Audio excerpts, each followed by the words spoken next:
നമ്മൾ രാഹുൽ മാങ്കൂട്ടത്തിലെ കേസുമായി ബന്ധപ്പെട്ട് ഇന്ന് ഹൈക്കോടതിയുടെ ഇടപെടലുമായി ബന്ധപ്പെട്ടൊക്കെയുള്ള കാര്യങ്ങൾ പറഞ്ഞു വരുമ്പോൾ പീഡനക്കേസിലെ പ്രതി രാഹുൽ മാങ്കൂട്ടത്തിന് ഹൈക്കോടതിയിൽ നിന്നും അങ്ങനെ താൽക്കാലിക ആശ്വാസം ലഭ്യമാകുമ്പോൾ ഒരാളുടെ പേര് നമ്മൾ മറന്നു പോവുകയായിരുന്നു. രാഹുലിനെ വെള്ള പൂശാൻ അരയും തലയും മുറുക്കി ഇറങ്ങി ഇരയെ അവഹേളിച്ചുകൊണ്ട് അകത്തായ രാഹുൽ ഈശ്വറിന്റെ ആ മുഖം ജാമ്യത്തിനായി പല വഴിയും തേടുകയാണ് ഇപ്പോൾ പാവം. വിചിത്ര എപ്പിസോഡാണ് രാഹുൽ ഈശ്വറിനെ സംബന്ധിച്ചോളം കടന്നു പോകുന്നത്. രാഹുൽ അങ്ങനെ പല വഴികളും തേടി ജാമ്യത്തിന് വേണ്ടി കഴിഞ്ഞ ദിവസം 2 ഹർജികൾ ഫയൽ ചെയ്തു. അപ്പോൾ അതിലൊന്നും തീരുമാനം ആകുന്നില്ല എന്ന സാഹചര്യം നമ്മൾ മനസ്സിലാക്കണം. എന്തായിരിക്കാം ഇനി രാഹുൽ ഈശ്വറിന്റെ ഭാവി എന്ന് നമുക്ക് പരിശോധിക്കാം. എന്നോടൊപ്പം TS ഹരികൃഷ്ണൻ ചേരുന്നുണ്ട്. ഹരി, നമ്മൾ വല്ലാതെ എന്ത് വിശേഷിപ്പിക്കണമെന്ന് അറിയില്ല. കാരണം പ്രതിയായ രാഹുൽ ഈ മാങ്കൂട്ടത്തിൽ ഇപ്പോൾ ഒരു ഇടക്കാല ആശ്വാസവുമായി പുറത്തു നിൽക്കുന്നു. എപ്പോൾ വേണമെങ്കിലും രാഹുൽ മാങ്കൂട്ടത്തിന് പുറത്തേക്ക് വരാം, ജനങ്ങളെ അഭിമുഖീകരിക്കാവുന്ന ഒരു സാഹചര്യമുണ്ട്. 15-ാം തീയതി വരെ സേഫാണ്. രാഹുൽ ഈശ്വറിന്റെ അതെ അത് വല്ല വിചിത്രമായ ഒരു സാഹചര്യം. അതായത് ഇതിപ്പോ എസിജൻ കോടതി ആദ്യം രാഹുൽ ഈശ്വറിന്റെ ജാമ്യം തള്ളിയിരുന്നു. അതിനുശേഷം സ്വാഭാവികമായിട്ടും മേൽക്കോടതി പോയി വീണ്ടും ജാമ്യ ഹർജി കൊടുക്കേണ്ടതാണ്. രാഹുൽ ഈശ്വർ ഇപ്പോൾ മെഡിക്കൽ കോളേജ് സെല്ലിലാണ് തോന്നുന്നില്ലേ? അതെ, അതായത് നിരാഹാരത്തിലാണല്ലോ. അപ്പൊ സ്വാഭാവികമായിട്ടും ആരോഗ്യനില കൂടുതൽ വഷളായിക്കൊണ്ടിരിക്കുകയാണ്. എനിക്കൊന്ന് ഗാന്ധിജിയുടെ പാതയായിരിക്കാം.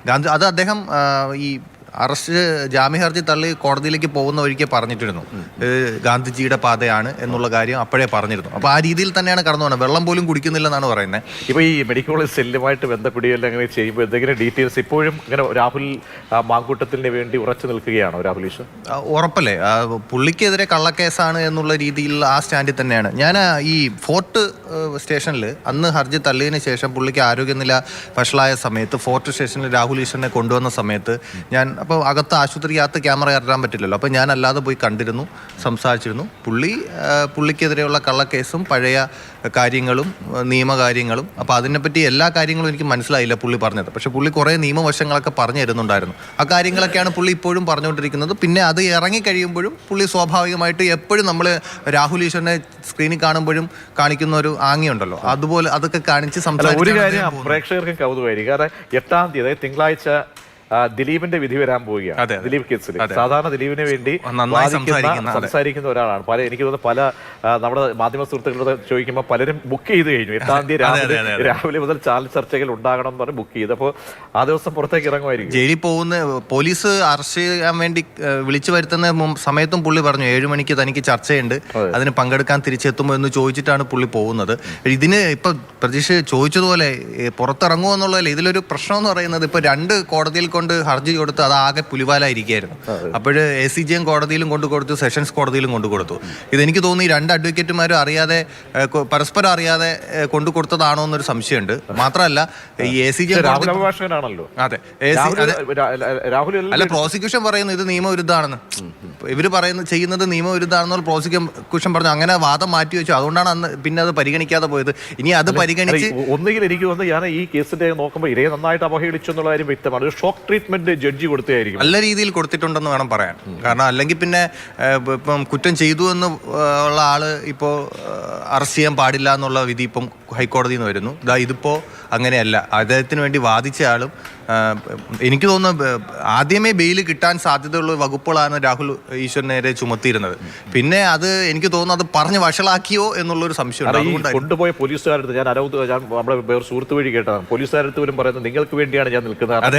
അത് ഞങ്ങളോടും പറയുന്നുണ്ട്. ഞങ്ങൾ റിപ്പോർട്ടർമാരെ കാണുമ്പോൾ പുള്ളി പറയുന്നത് നിങ്ങൾക്ക് വേണ്ടി, നിങ്ങൾക്ക് എന്തെങ്കിലും പ്രശ്നം ഉണ്ടെങ്കിൽ ഞാൻ സംസാരിക്കാൻ വരും എന്നുള്ള രീതിയിലാണ് പുള്ളി സംസാരിച്ചുകൊണ്ടിരിക്കുന്നത്. ഇപ്പോഴും അത് അങ്ങനെ തന്നെയാണ് പറഞ്ഞുകൊണ്ടിരിക്കുന്നത്. ഇതൊരു മെസ്സേജായി കാണുമോ അതല്ല ഇത് ഈ രീതിയിൽ പോലീസും ഈ ജയിൽവാസം എനർജി ആയിട്ട് മാറുമോ? എനിക്ക് തോന്നുന്നു പൂർവാധികം ശക്തിയോടെ തിരിച്ചു വരും എന്നൊക്കെ പറയില്ലേ, അങ്ങനെയൊക്കെ ചിലപ്പോൾ വന്നാലും ആയി തോന്നുന്നു. കാരണം പോലീസും വെറുതെ ഇവിടെ ഉദ്ദേശിക്കുന്നില്ല. അതിൻ്റെ എന്ന് പറയുന്നത് ഇപ്പം അന്വേഷണത്തോട് സഹകരിക്കുന്നില്ല എന്ന് കാണിച്ച് പോലീസ് വീണ്ടും കസ്റ്റഡി അപേക്ഷ കൊടുക്കാൻ പോകുന്ന കേട്ടെ. അങ്ങനെയാണെങ്കിൽ വീണ്ടും കസ്റ്റഡിയിൽ ചോദിക്കും. അതായത് ലാപ്ടോപ്പിന്റെ ഒക്കെ പാസ്വേഡ് വെച്ചപ്പോൾ രാഹുൽ ഈശ്വർ പറഞ്ഞു കൊടുത്തിട്ടില്ല. പക്ഷേ ഒരു മണ്ടത്തരം കാണിച്ച് കഴിഞ്ഞ ദിവസം വിട്ട വീഡിയോയിൽ ലാപ്ടോപ്പ് നമുക്ക് ഞാൻ മാറ്റി വെക്കുകയാണ് പോലീസ് കാണാതെ എന്ന് പറഞ്ഞു. അപ്പോൾ എല്ലാം കാണുമ്പോൾ വല്ലാത്തൊരു അല്ല, ഇത് ഈ സോഷ്യൽ മീഡിയയിൽ ആക്റ്റീവ് ആണല്ലോ, സംതിങ് ഒരു മിസ്റ്റേക്ക് തോന്നുന്നു. അതായത് സോഷ്യൽ മീഡിയയിൽ ആക്റ്റീവ് ആണല്ലോ, അപ്പൊ അത് റീച്ച് കൂട്ടാൻ വേണ്ടിയിട്ടുള്ള പരിപാടികളൊക്കെ ആണോ എന്ന് നമുക്ക് പറഞ്ഞാൽ തെറ്റില്ല എന്ന് തോന്നുന്നു എനിക്ക്. അതായത് പൂർവാധികം ശക്തിയോടുകൂടി വരും, പക്ഷേ വരൂല്ലെന്ന് കണ്ടറിയാം. പക്ഷേ 8-ാം തീയതി അപ്പം പുറത്ത് കാണാനുള്ള സാധ്യതയില്ല. സാധ്യത എന്ന് പറഞ്ഞാൽ ഇനിയിപ്പോൾ അത് കോടതി എടുക്കുന്ന, പിന്നെ ഈ സെഷൻസ് കോടതിയിൽ അത് ഹർജി പിൻവലിച്ചിട്ട് ഇപ്പോൾ ACJM തന്നെയാണ് ഇപ്പോൾ ഹർജി നിലനിർത്തിയിരിക്കുന്നത്.